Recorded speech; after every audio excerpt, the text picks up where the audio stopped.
Sibi Jackson ആണ് ചേരുന്നത് moon walk എന്ന സിനിമയുടെ സ്വീകാര്യതയ്ക്ക് ശേഷം. നമസ്കാരം. നമസ്കാരം.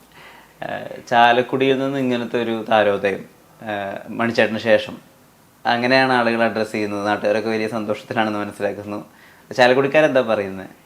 ചാലക്കുടിക്കാർക്ക് ഭയങ്കര ഒരു അഭിമാനം പോയിട്ടുള്ള അങ്ങനെയൊക്കെയാണ് എന്നോട് പറഞ്ഞത്. മീൻസ് അവർ കാണുമ്പോഴും അല്ലെങ്കിൽ മെസ്സേജ് അയക്കുമ്പോഴൊക്കെ ഭയങ്കര സന്തോഷത്തോടെയാണ് പറയണത്.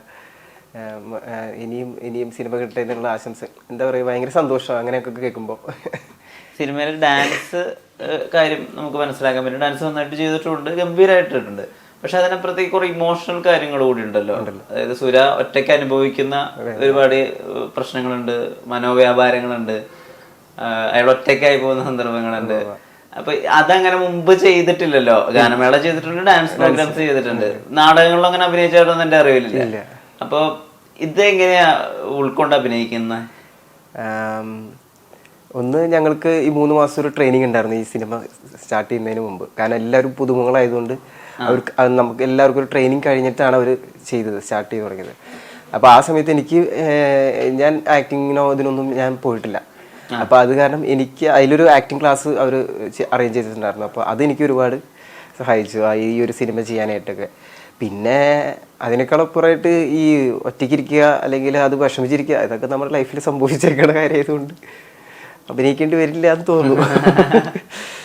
അത് അനുഭവിച്ചവർക്ക് അതറിയാണ്ട് ആ സമയം വരും. സൂര്യയെ കാണുമ്പോഴേ അതിലിടയ്ക്ക് സിബിയും കൂടി കാണാൻ പറ്റും, സിബിയുടെ ജീവിതം കൂടി കാണാൻ പറ്റും. അത് ഇതിന്റെ ഈ പ്രോസസ്സ് ഈ സമയത്ത് സ്ക്രിപ്റ്റ് കഴിഞ്ഞിട്ട് ഡയറക്ടർ സാറ് പറഞ്ഞത് ആദ്യം ഇത് തന്നെയായിരുന്നു. പിന്നെ ഡയറക്ടർ സാറാണ് എന്നെ നേരിട്ട് സെലക്ട് ചെയ്ത് തന്നെ കാസ്റ്റ് ചെയ്തത്. ഓഡിഷൻ ഉണ്ടായിരുന്നു? എനിക്ക് ഓഡിഷൻ ഉണ്ടായില്ല. എൻ്റെ ഞാൻ പ്രോഗ്രാം ചെയ്യുന്നതുകൊണ്ട് ഞാൻ കോമഡി ഉത്സവം എന്ന പരിപാടി ചെയ്തു. അപ്പൊ അത് കണ്ടിട്ട് സാറിന് ഇഷ്ടമായിട്ടാണ് വിളിച്ചത്. ഒരു സെക്കൻഡ്, എൻ്റെ കണ്ണ് നിറയണം. ഓക്കെ. അപ്പം അത് കണ്ടിട്ടാണ് സാർ എന്നെ വിളിക്കുന്നത്. അപ്പോൾ അവിടെ ചെന്ന് എനിക്കൊരു ഓഡീഷൻ ഉണ്ടായിരുന്നു. ചെറിയൊരു പാട്ടൊക്കെ വെച്ചിട്ട് എന്നോട് ഡാൻസ് ചെയ്യാൻ പറഞ്ഞു. പിന്നെ അതിൽ ജസ്റ്റ് ഒന്ന് അതിൽ ഞാനൊരു മെക്കാഡ് പണിയാണ്, അതിൻ്റെയാണ് ആ ക്യാരക്ടർ. അപ്പോൾ അത് ജസ്റ്റ് ഒന്ന് കാണിക്കാൻ പറഞ്ഞു. അത് ഞാൻ ചെയ്ത് കാണിച്ചത് പറഞ്ഞു കുഴപ്പമില്ല. പക്ഷെ സാർ ആദ്യം പറഞ്ഞ് ഇങ്ങനെ പറഞ്ഞപ്പോൾ തന്നെ ഞാൻ ആദ്യം പറഞ്ഞിരിക്കും അഭിനയിക്കാറില്ല എന്ന് പറഞ്ഞു. അപ്പോൾ സാർ കുഴപ്പമില്ല, നീ അഭിനയിക്കണ്ട, ഞങ്ങൾ പറയുന്ന പോലെ ചെയ്താൽ എന്ന് പറഞ്ഞു. അതാണ് ഞങ്ങൾക്ക് വേണ്ടതെന്ന് പറഞ്ഞു. അപ്പോൾ അത് സാറ് ഭയങ്കര കംഫർട്ട് തന്നായിരുന്നു ഞങ്ങൾക്ക് ആ ഒരു സമയങ്ങളിലൊക്കെ. ഷൂട്ടിംഗ് ആയാലും സാറ് തന്നെയാണ് എല്ലാ കാര്യങ്ങളും എനിക്ക് പറഞ്ഞു തന്നത്. ഇങ്ങനെയാണ് ചെയ്യേണ്ടത്, എങ്ങനെ ബിഹേവ് ചെയ്യേണ്ടത് എന്നുള്ളതൊക്കെ കൃത്യമായിട്ട് പറഞ്ഞു തന്നതും. പിന്നെ സുനിതാമ്മ ഭയങ്കരമായിട്ട് ഹെൽപ്പ് ചെയ്തിട്ടുണ്ട്. ഈ ഡാൻസേഴ്സിന്റെ ജീവിതം ഇപ്പൊ നമുക്ക് തന്നെ പേരെടുത്തറിയാവുന്ന എത്ര ഡാൻസേഴ്സ് ഉണ്ട് എന്ന് പറയുമ്പോൾ, ഇപ്പൊ നമുക്കൊരു പ്രഭുദേവ അറിയാം, അദ്ദേഹം ഒരു സ്റ്റാറാണ്. നമുക്കൊരു ബന്ദ മാസ്റ്റർ ഉണ്ടാവും, ഒരു രാജാ മാസ്റ്റർ, അങ്ങനെ കുറച്ച് പേരുടെ പേരെടുത്തറിയാം. അവരൊക്കെ മാസ്റ്റേഴ്സ് ആയ അവർക്ക് ഒരുപാട് വർഷത്തെ എക്സ്പീരിയൻസ് ഉള്ളതായിരുന്നു, സുന്ദരം മാസ്റ്റർ അങ്ങനെയൊക്കെ.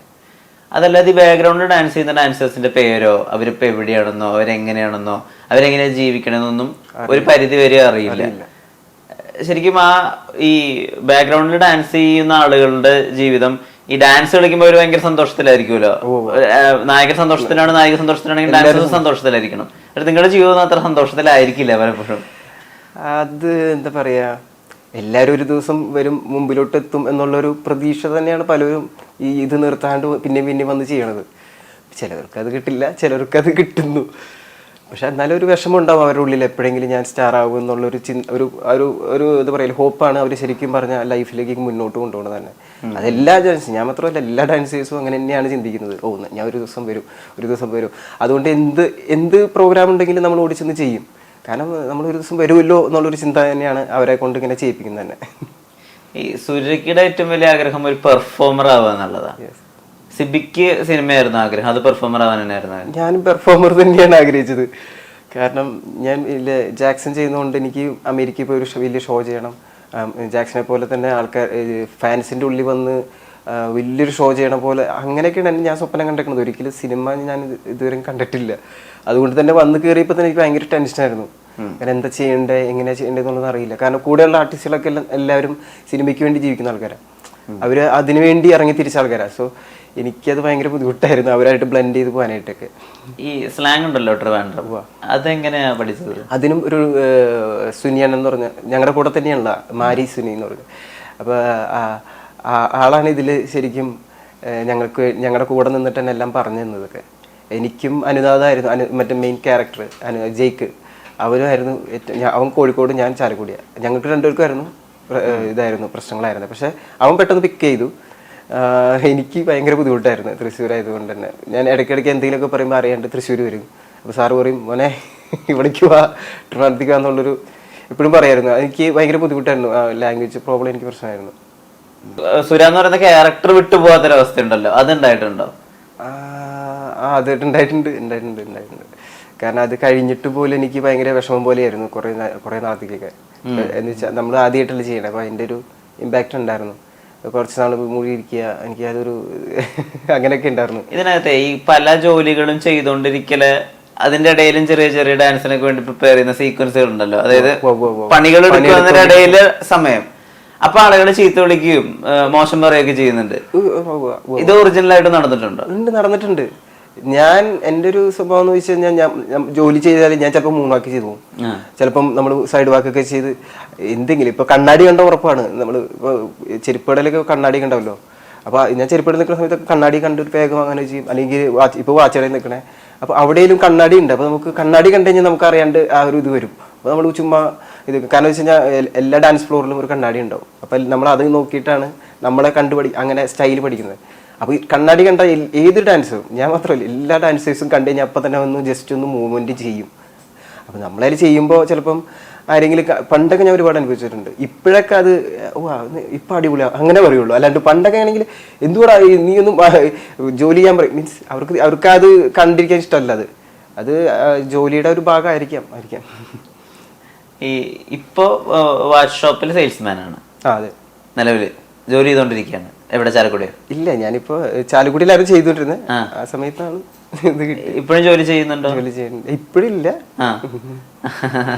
ഇപ്പൊ ഇങ്ങനെ പ്രൊമോഷന്റെ കാര്യമായിട്ട്, മൂവിയുടെ കാര്യമായിട്ട് ഇങ്ങനെ നിൽക്കുകയാണ്.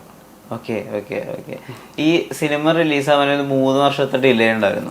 3 വർഷം മുമ്പ് നിങ്ങളൊരു പ്രൊമോ ഇറക്കിയിട്ടുണ്ടായിരുന്നു മൂൺവാക്കിന്റെ. അന്ന് ലിജു ജോസ് പെല്ലിശ്ശേരി എന്നുള്ള വലിയ പേര് സിനിമയുടെ കൂടെ ചേർന്ന് പറഞ്ഞിട്ടില്ല. ആ 3 വർഷങ്ങൾ ഒരു സിനിമ ഇറങ്ങാതിരിക്കുമ്പോൾ ഉണ്ടാവുന്ന ഒരു മാനസിക ബുദ്ധിമുട്ടുണ്ട്. അത് ഭയങ്കര വലുതല്ലേ? ഒരുപാടാണ്. കാരണം വെച്ച് കഴിഞ്ഞാൽ നമ്മളെല്ലാവരും പ്രതീക്ഷിച്ചിരുന്ന സമയത്ത് പറയുന്നത് ഇല്ല, ഇറങ്ങും, ചിലപ്പോൾ ഇറങ്ങില്ല. ഇത് പറഞ്ഞ് ലാസ്റ്റ് അത് ഇല്ലാണ്ടായി, സംസാരിക്കാണ്ടായി അതിനെക്കുറിച്ച്.